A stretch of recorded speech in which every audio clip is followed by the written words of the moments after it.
பெரியோர்களே, தாய்மார்களே, அன்பர்களே, நண்பர்களே, நல்லவர்களே, வல்லவர்களே, சொந்தங்களே, பந்தங்களே, நாளும் தெரிந்தவர்களே, அவர்களே, இவர்களே, தளபதி நெஞ்சில் குடியிருக்கும் நண்பர்களே, நல்ல ஒரு காலை பொழுதில் இனிய தமிழ் வணக்கம். தமிழ் திரையில் ஒரு மூத்த கலைஞர், மதிப்பிற்குரிய ஒரு கலைஞர் அண்ணன் பிரகாஷ் ராஜ் அரசியல் வேறுபாட்டில் ஒரு வாட்டி சொன்னார், டிரைவர் பையனை நீ எம்எல்ஏ ஆக்குவியா? அவன் கோபமாக சொல்லிட்டாரு.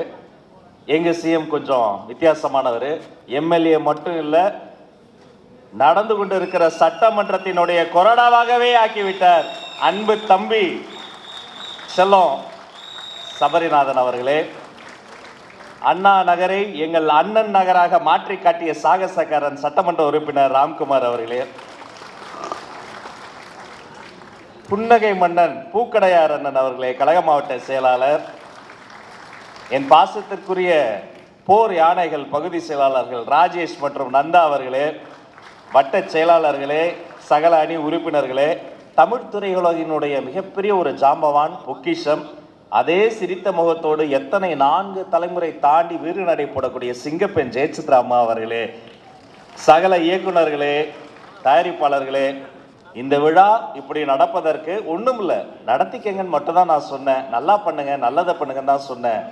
சொன்ன சொல்லை வேதமாக மாற்றி காட்டி குறைந்த நாளில் நிறைந்த நிகழ்ச்சியை நடத்தி காட்டும் சாகசக்காரர் தளபதி பக்தன் அண்ணன் அம்மா கிரியேஷன் ஸ்ரீ சிவா அண்ணன் அவர்களே, பாடலாசிரியர் சிவா அவர்களே, அநேகமாக தேசிய விருது பாட்டுக்கு வாங்கிடுவீங்கன்னு நினைக்கிறேன். சூப்பராக இருந்ததுண்ணா, அருமையாக இருந்தது, நல்ல பாட்டுண்ணா. அந்த பாடல் அவர் எழுத அம்மாவுடைய தவ புதல்வன் அம்ரீஷ் அன்பு தம்பி எங்கே பார்த்தாலும் ஓடி வந்து கட்டி பிடிச்சிடுவார். அவர் இசையமைக்க அந்த குட்டி குழந்தைகள் பாட உண்மையிலே எனக்கு கண்ணு கலங்கிருச்சு, ரொம்ப எமோஷனல் ஆயிடுச்சு. இந்த மனுஷனுக்கு எத்தனை பெரிய அன்பு பாருங்க. இந்த நிகழ்ச்சி வெறும் பிறந்தநாள் நிகழ்ச்சியாக இருந்துடக்கூடாது. வாகை தலைவனுக்கு வாழ்த்தரங்கம்னா வாழ்த்த போவது யார்?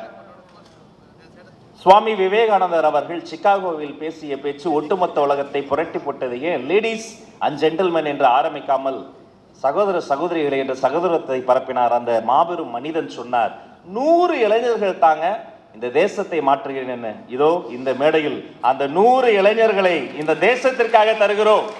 இது உங்களுக்கான நிகழ்ச்சி.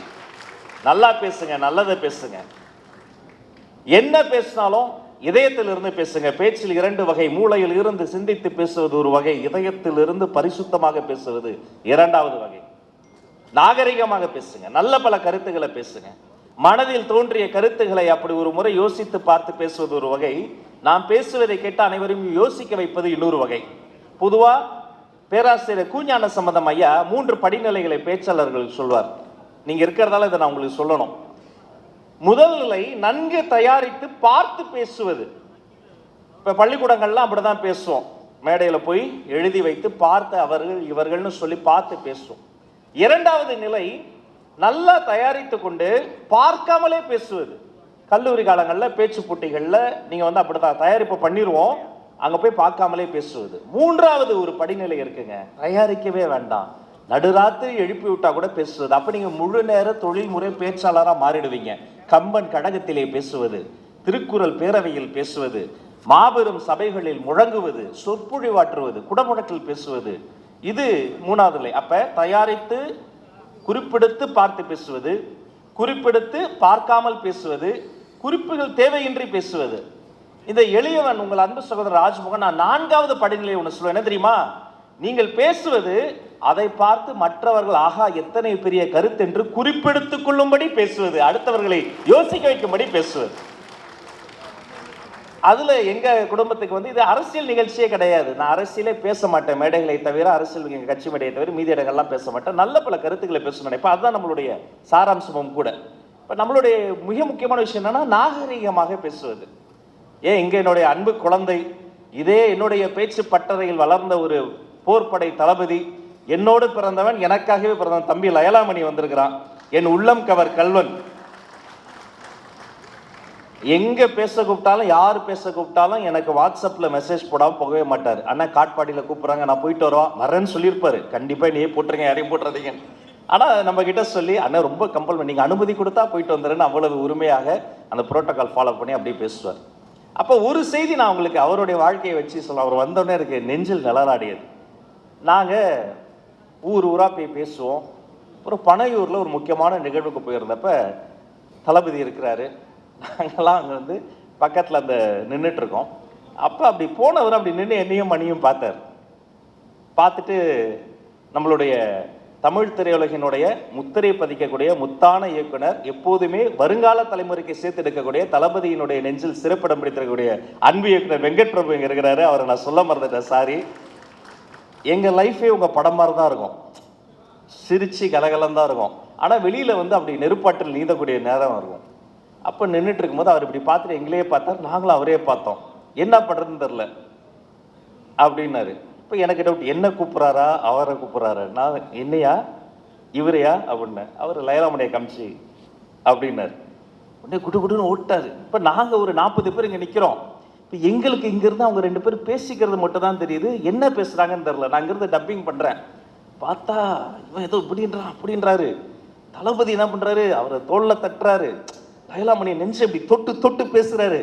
கேட்குறாங்க, அண்ணன் என்னென்ன நடக்குதுன்றா. நான் சொன்னேன், டேய் இம்ப்ரெஸ் பண்ணிட்டான்டா, பெருசாக ஏதோ பண்ணிட்டான்டா, அவன் தான்டா இனிமே என்னடா தொட்டு பேச பாடுறா, நெஞ்சு தொட்டு தொட்டு பேசுகிறாரு. என்னவா என் நெஞ்சில் நீ குடியிருக்கேன்னு சொல்லியிருக்காரா அப்படின்லாம் சொல்லி போச்சு ஒரு 10 நிமிஷம். அப்புறம் வந்து பாயெல்லாம் சொல்லிட்டு போயிட்டாரு. இப்போ இவர் வந்தோடனே எல்லாரும் கேட்குறோம், என்ன சொன்னார்? இப்படின்னே நான் சொல்லுவேன், ரொம்ப பாராட்டிட்டாருண்ணே, பயங்கரமாக பாராட்டிட்டாரு. சரி, ஒரு 40 பேர் 20 பேர் ஆனாங்க. இப்போ திரும்ப கேட்குறோம், சரி என்ன சொன்னார்? ஐயோ அதை எப்படி நான் சொல்லுவேன், ரொம்ப பாராட்டிட்டாரு. அது வந்து என்னை கேட்காதீங்க, கூச்சமாக இருக்கு.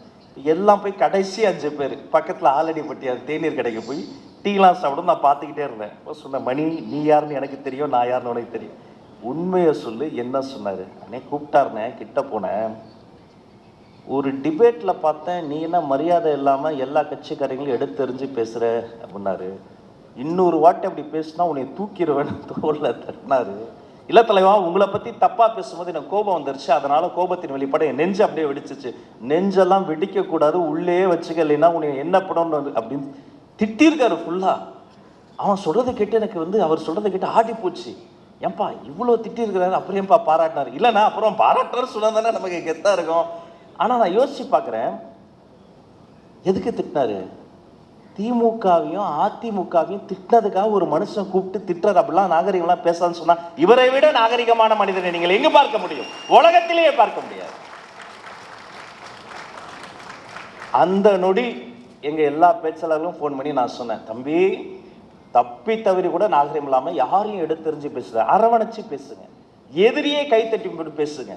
கொறடா இருக்கார், அவருக்கு தெரியும் சட்டமன்றம் என்ன நடந்ததுன்னு தெரியும்.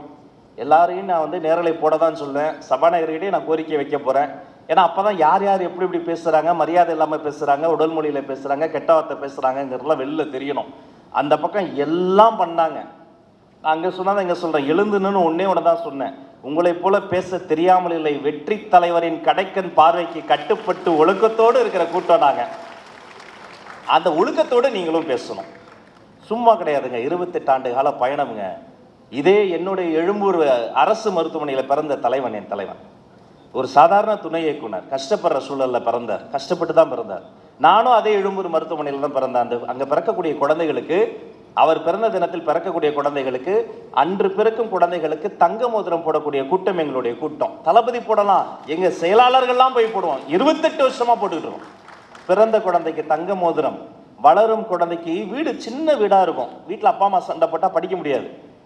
அப்ப வளரும் குழந்தைக்கு படிப்பதற்காக விஜய் படிப்பகம், குடிப்பகம் அல்ல படிப்பகம் நடத்தக்கூடிய கூட்டம் எங்க கூட்டம். படிப்பில் வென்றால் தளபதி கல்வி விருதுகள் இதோ இப்ப நடத்த போறோம். 12 மணி நேரம் அந்த குழந்தைகளுக்கு பரிசு கொடுப்பதற்காக நின்று கொண்டே இருக்கக்கூடிய ஒரு தலைவர், 12 மணி நேரம் நிற்கிற ஒரே தலைவர் உலகத்தில் இவர் மட்டும்தான். நாங்க கேட்போம் கடைசி நேரத்தில், சார் 4 பசங்களா கொடுத்துடலாமா?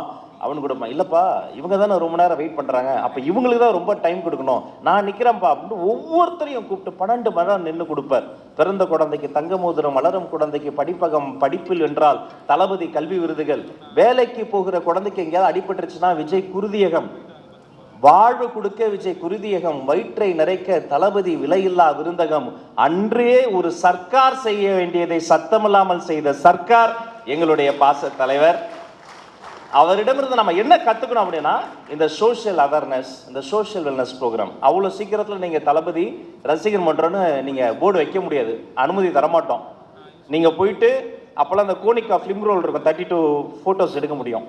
அந்த ரோல் எடுத்துகிட்டு போய் ஒரு பேனா பென்சில் நோட்டு புத்தகம் வாங்கி ஏழை குழந்தைக்கு கொடுத்து ஃபோட்டோ போட்டு ஆல்பமாக கொண்டு வந்து சமூக பணி செய்வதற்கு நான் தயாராக இருக்கிறேன்னு ஒரு ஃபோட்டோ ஆல்பம் கொடுத்த பிறகுதான் இளைய தளபதி விஜய் ரசிகர் மன்றம் 14-15 வச்சுக்கோன்னு பர்மிஷன் தருவது. சமூக சேவை எங்களுடைய டிஎன்ஏ, அதுதான் எங்களுடைய அடிப்படை ஃபவுண்டேஷன். அதற்கு தயாரான பிறகு 52 சனி ஞாயிறு வரும் வருடந்தோறும். அதில் ரொட்டிப்பால் முட்டை திட்டம் நாங்களே திட்டங்களை உருவாக்கிக்கிட்டோம். என்னது, நாங்கள் 4 பேர், தங்கச்சி நந்தினி ரொட்டி வாங்கிப்பாங்க, அவர் ராகவேந்திரன் முட்டை வாங்கி வேவிச்சுக்குவார், நான் பால் எடுத்து ஃப்ளாஸ்கில் எடுத்துக்குவேன். நாங்கள் ஒரு குடிசை பகுதிக்கு போகிறது, அங்கே இருக்க குழந்தைகள்லாம் ஊட்டச்சத்து குறைபாடாக இருக்கும். கூப்பிட்டு ஒரு குழந்தைக்கு பால், ஒரு குழந்தைக்கு முட்டை, ஒரு குழந்தைக்கு பிரெட். எப்போ ஆரம்பிச்சது இது? இந்த நிகழ்ச்சி முடிச்சுட்டு அங்கே தான் போக போகிறோம். இந்த ரொட்டிப்பால் முட்டை திட்டம் கொடுக்கும்போது அவங்க கிட்ட பேசுறது நான் தெரியுமா, நான் வந்து பொறியியல் கல்லூரி படிக்கிறேன், அவர் ஆர்ட்ஸ் காலேஜ் பேசுறது, அந்த குழந்தைய மாத்துறது, நாங்களே திட்டங்கள் வகுத்துக்கிட்டு இப்படி மக்கள் பணியும் மகேசன் பணி என்ற ஒரு உன்னத இலக்கோடு சென்று கொண்டே இருக்கிறோம். இந்த மாபெரும் பயணத்தில் தற்போது 2026ஆம் ஆண்டு ஒரு மிகப்பெரிய ஒரு நம்பிக்கை முனையாக மாறி இருக்கிறது. எல்லா துறையிலும் இருக்கக்கூடிய லீக்கேஜ் கண்ட்ரோல் ஆகி இருக்கிறது. நான் பள்ளிக்கல்வித்துறை அமைச்சராக இருக்கிறேன், என்னை பாராட்டி பேசுறீங்க, அந்த பாராட்டுக்கெல்லாம் சொந்தக்காரர்கள் நான் கிடையாது. அது மின்சாரத்துறையோ பள்ளிக்கல்வித்துறையோ இந்து சமய அறநிலையத்துறையோ எல்லா துறையிலும் எல்லோருக்கும் எல்லாமும் கிடைக்க வேண்டும், இல்லாத சூழ்நிலை வர வேண்டும், லஞ்ச லாவணியம் ஒழிய வேண்டும் என்று நினைத்த வாகை தலைவர். அதனால்தான் அவர் வாகை தலைவர். அவரை வாழ்த்த பேசக்கூடிய கண்மணிகளே, நல்லா பேசுங்க. நான் ஒரு 2-3 பேர் பேச்சை கேட்டுட்டு அடுத்தடுத்த நிகழ்ச்சிகளை முடித்து நீங்கள் பேசி முடிக்கும் போது நான் இங்கே வந்திருப்பேன். மொத்த பேச்சையும் ஆவணப்படுத்துங்கள். அடுத்த தலைமுறைக்கு ஒரு பாடப்புத்தகத்தை கொடுப்பதை போல அவர்கள் பேச்சுகளை நீங்கள் கொடுங்கள்.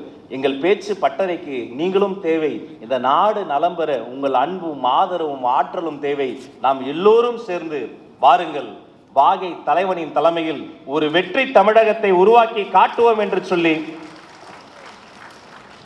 வெகு நேரம் காத்திருந்து உலகத்துக்கு நாங்கள் தெரியணுங்கிறதுக்காக நின்று கொண்டே விதவிதமாய் படம் எடுக்கக்கூடிய ஊடக நண்பர்கள், போட்டோகிராஃபர்ஸ், கேமராமேன், தன்னார்வலர்கள், மகதீர் சார், வாலண்டியர்ஸ் அத்தனை பேருக்கும் இந்த நேரத்தில் இதயபூர்வமான வாழ்த்துக்களை சொல்லி, என்ன மாதிரியே விஜய் டிவி தமிழ் பேச்சுங்கள் மூச்சு நிகழ்ச்சியில் எனக்கு அடுத்த வந்த சீசனில் முதல் பரிசு வென்ற அன்பு தம்பி ராகவேந்திரன் அவர்கள், சிங்கப்பெண் சிவநந்தினி அவர்கள் சொன்ன உடனே ரொம்ப பெரும்பாடுபட்டு அண்ணனுக்கு பலமா நின்னாங்க. அவர்களுக்கும் இந்த நேரத்தில் வாழ்த்துக்களை சொல்லி உங்கள் அனைவருக்கும் நல்லதே நடக்கட்டும், நலமே சொல்லட்டும் என்று நன்றி பாராட்டி விடைபெற்று செல்கிறேன். நன்றி. தமிழ் வணக்கம்.